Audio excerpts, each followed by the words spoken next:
The late afternoon sun poured golden light over the endless cornfields as Emma Carter drove away from Willow Creek Elementary.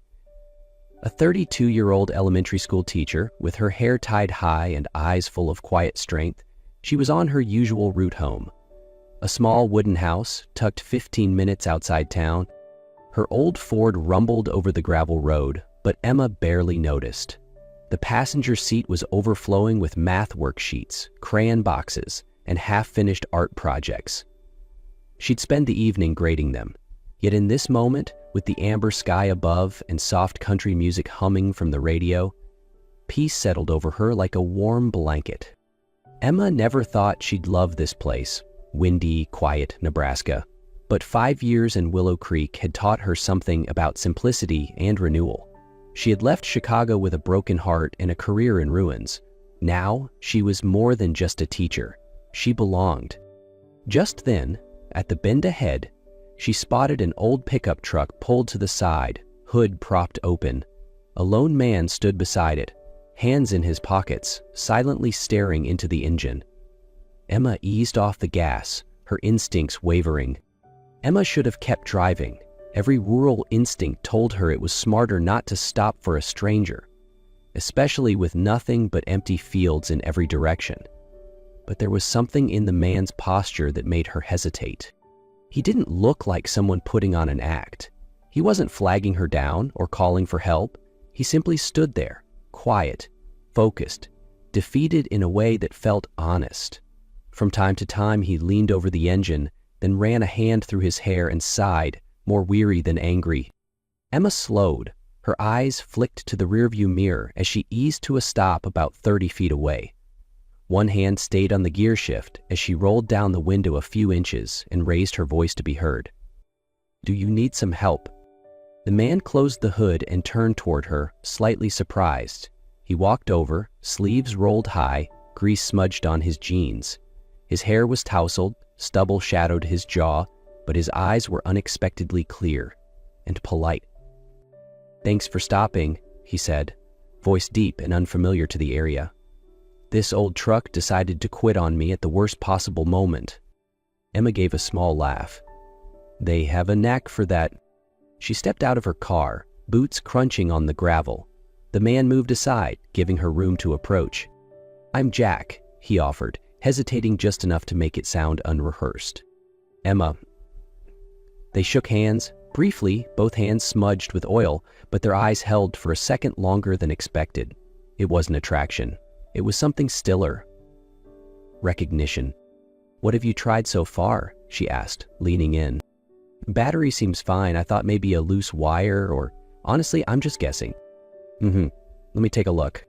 Emma bent down, bracing one hand against the frame, and took a closer look. In the fading afternoon light, she spotted it. One of the battery cables was nearly detached. A simple issue, but easy to miss if you didn't know engines. "There it is," she murmured, mostly to herself. "This wire's almost completely loose." She pressed the connection back into place and tightened it with a practiced motion. Quick, efficient. Then she glanced back at Jack. "Try starting it now." Jack raised an eyebrow, a little doubtful, but obliged. He climbed into the driver's seat and turned the key.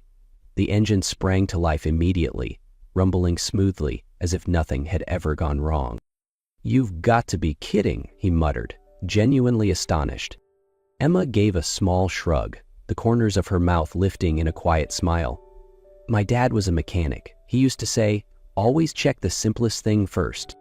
Jack stepped out and closed the door, standing there for a moment.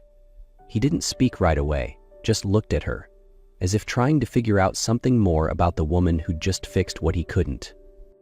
They stood in a quiet ease as the light softened around them. "Can I buy you a coffee?" Jack asked, voice low, careful. "As a thank you." Emma hesitated, then gestured to the passenger seat, piled high with math tests and kids' drawings. "I've got a mountain of grading waiting at home." She said it with a smile. Not quite a rejection, but not an invitation either. Jack nodded, understanding. "Another time, maybe." "Maybe," Emma replied, and reached for her door. Emma didn't expect to see Jack again. Men like him, whoever he was, usually passed through towns like this the way wind passed through wheat. But on Saturday morning, at the small Willow Creek Farmers Market, she saw him standing at a honey stand, holding a small jar while the vendor explained its cough-soothing powers. He wore a clean chambray shirt and jeans, less dusty than before, but still not quite city-polished. They crossed paths as she was picking through heirloom tomatoes. "Hello again, mechanic," he said with a smile. Emma chuckled. "Only when it's a loose wire." They walked together through the market, and Jack offered to buy her a coffee from the little mobile cart at the end of the street. Under the shade of a fiery red maple, they sat on a wooden bench, warm paper cups in hand, steam curling into the crisp post-rain air. Emma spoke about the school, how Willow Creek Elementary might be in danger because the land had recently changed hands. She didn't hide the concern in her voice. Jack stayed quiet for a while. He asked her about her students, about what teaching out here felt like compared to the city. He made no promises, just listened, sometimes nodding. "Sounds like that school means a lot to you," he said at last. "It's my whole world." There was no need to explain further. In the hush between words, with the scent of coffee and rustling leaves around them, something in Jack's expression softened.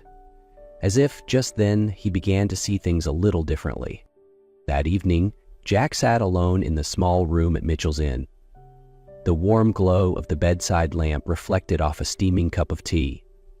On the desk sat a map of the town, site plans, and a neatly clipped folder. Organized, precise, the way things were in the world where everything had its place. Jack Brennan, the man Emma knew simply as Jack, was in fact the CEO of Brennan AgriCorp, one of the Midwest's largest agricultural companies. 3 months earlier, his firm had quietly acquired hundreds of acres in Willow Creek, including the parcel where the elementary school stood. He hadn't come here because his truck broke down. He'd come to verify what blueprints couldn't show, that demolishing the school was a necessary step in the expansion of a new processing plant. But now, after a morning sitting next to Emma, hearing her speak about the children and values no balance sheet could capture, everything felt tangled. Jack glanced at the old photo hanging on the wall, a sunset over a cornfield, eerily similar to the one he'd passed driving to the school, and he realized some things couldn't be measured in profit margins. He just didn't yet know what that meant, or what he'd be willing to give up to preserve whatever had quietly begun to take root. The next morning, Jack showed up at the gate of Willow Creek Elementary with a simple excuse. "I think I might have left something in my truck yesterday." Emma looked at him, surprised, but didn't ask questions.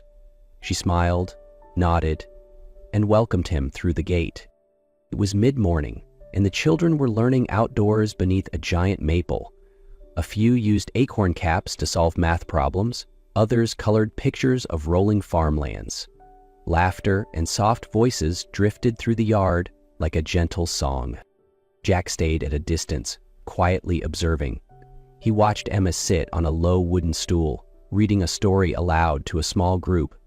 Her voice was steady and warm, her hands slowly turning the book so every child could see the pictures. There wasn't a screen in sight, just paper, crayons, smiles, and eyes wide with wonder. A boy turned around, spotted Jack, and whispered to a friend. Soon, curious glances darted his way. A blonde girl with a high ponytail broke away from the group and ran toward him. "Are you the guy Miss Emma fixed the car for?" Jack chuckled, nodding slightly. "I guess I am." Emma smiled, but said nothing. In that moment, Jack saw it clearly. This school wasn't just an old building.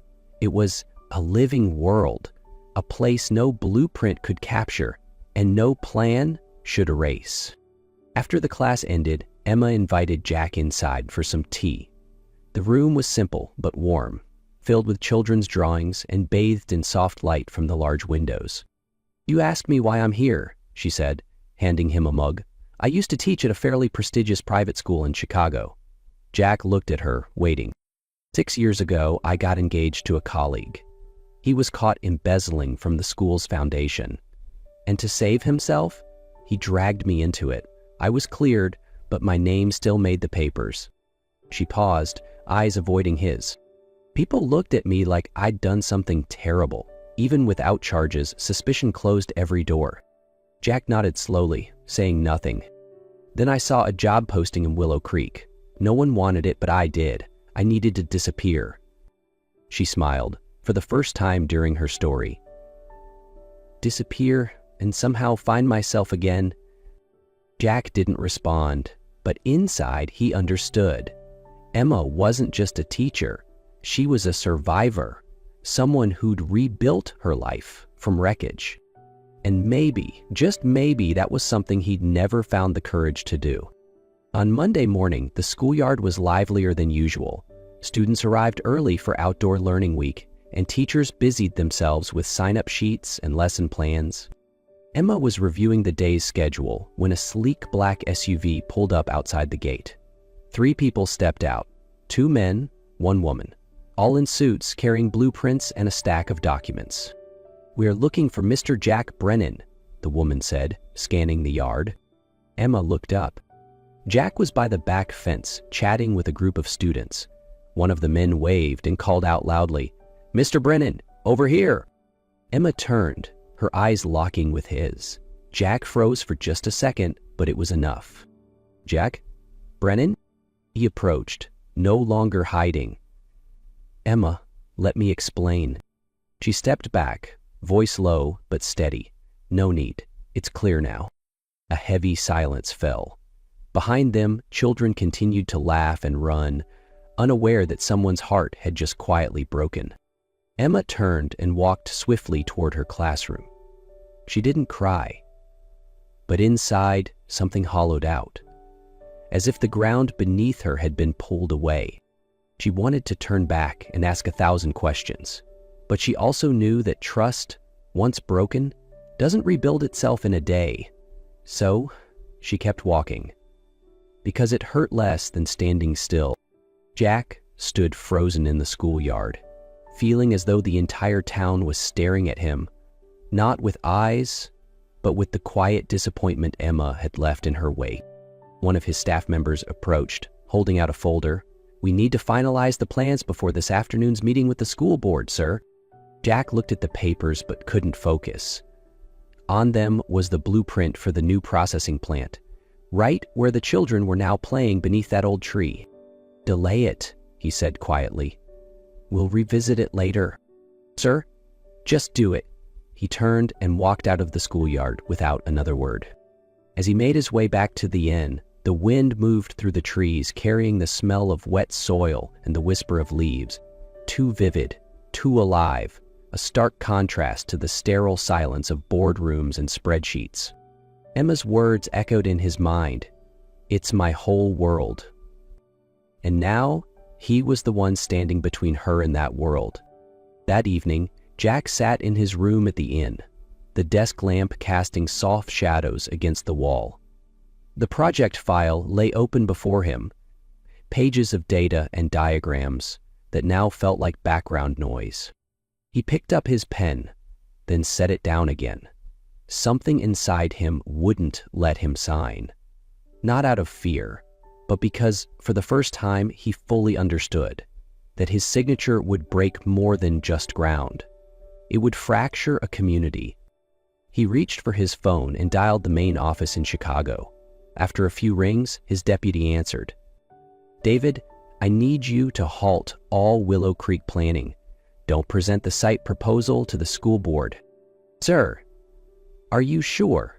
Most of the contracts are already—" "I know, but some things can't be measured in profit, and I'll attend the board meeting myself tomorrow." Jack ended the call and exhaled slowly.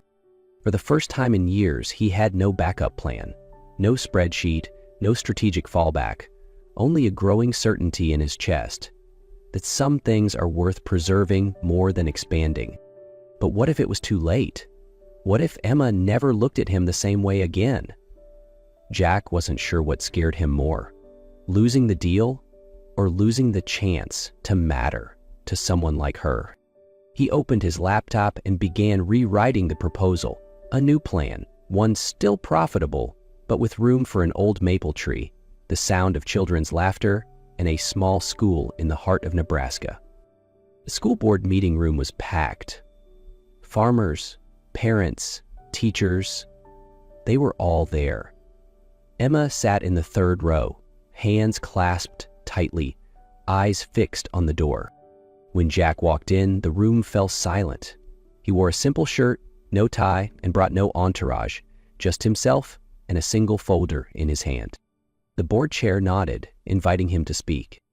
"Ladies and gentlemen," Jack began, his voice steady but quiet, "I came here representing Brennan AgriCorp, but today I speak as a man reminded that some values don't appear on a balance sheet."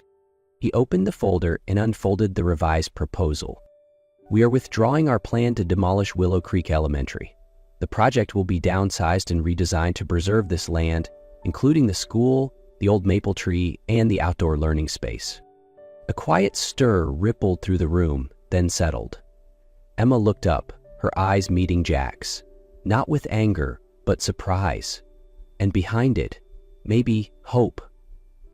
"I once believed my job was to maximize return," Jack continued, scanning the room. "But today, I choose something else. To protect what gives this community its soul." He paused, fingers tightening on the table's edge. "I'm not asking for forgiveness. Only that, starting today, we might begin again. With trust and a second chance." After the meeting, as the room slowly emptied, Emma remained seated. She looked at her hands, then up. Jack was standing by the door, neither approaching nor walking away. "Thanks for staying," he said, his voice lower than usual. Emma nodded. I didn't expect you to do that." "I didn't expect it either." She stood and took a few steps toward him. Not too close, but no longer distant. "You did the right thing," she said. "But you also hurt people." "I know," Jack answered, meeting her gaze, "and I won't forget it." Silence hung between them, not tense, but honest. Something unnamed, real. Emma exhaled. "I once lost everything by trusting the wrong person. You made me afraid I was repeating that mistake." "Not this time," Jack said softly. "If you'll let me, I'll prove it." Their eyes met. No promises, no rushing. Just two people, both broken before, searching slowly for something whole. "We could start with a cup of coffee," Emma said. Jack smiled. "I'll bring muffins." A few days later, on a quiet late afternoon, Emma and Jack walked together around the school grounds. The old maple still cast its wide shadow over the grass, where children usually gathered for story time. The worn footpaths remained, traces of play, of memory. "At first I thought this place was just a location," Jack said quietly. "But now I know it's a heartbeat." Emma didn't respond right away. She ran her fingers gently along the maple's bark, as if touching something larger than time. "People often miss what matters most," she murmured, "just because it doesn't show up in a contract." Jack nodded. "I used to be one of those people." They stopped beside the old wooden bench where Emma often read to her students. They sat down. No more words were needed. Just the soft breeze, the scent of freshly cut grass, and a silence that no longer hurt. "Do you think people can truly start over?" Jack asked. Emma looked at him. "I think if they start from something honest, then yes." He gently held her hand. She didn't pull away. Beneath the old maple, where a new season was about to begin, two people who had once lost their faith started to gather it back. Through stillness, through patience, and through a feeling not yet named. The following summer, the grounds of Willow Creek Elementary were bathed in soft sunlight. White and yellow ribbons fluttered around the old maple's trunk, waving gently in the breeze like quiet celebrations. On the lawn, wooden chairs were arranged in a crescent. Students, parents, and townsfolk gathered not just for the end-of-year ceremony, but to celebrate something once thought lost. Their school was still here. Emma stepped onto the small wooden stage wearing an olive green dress, her hair tied back. She scanned the crowd. Her eyes found Jack, seated among them, holding hands with Lily, a new student this year, and his niece. After her short speech, music began to play, and the children ran laughing into the yard. Their voices rose through the summer heat like birdsong beneath the trees. Jack walked over and handed Emma a glass of lemonade. "You spoke beautifully. You helped me believe I could say it." They sat on the old wooden bench, weathered, familiar. "How's the plant project?" Emma asked. "Phase 1 just wrapped," Jack said. "Much smaller, but enough. And kids still have their tree." He nodded. "That's the most important part." They didn't need to say more. The afternoon light settled around them, soft and steady, like a closing chapter they hadn't planned, but somehow always needed. Emma leaned her head lightly on his shoulder, not out of romance, but out of something deeper: acceptance. And for the first time, neither was running from their past. They were simply walking forward together.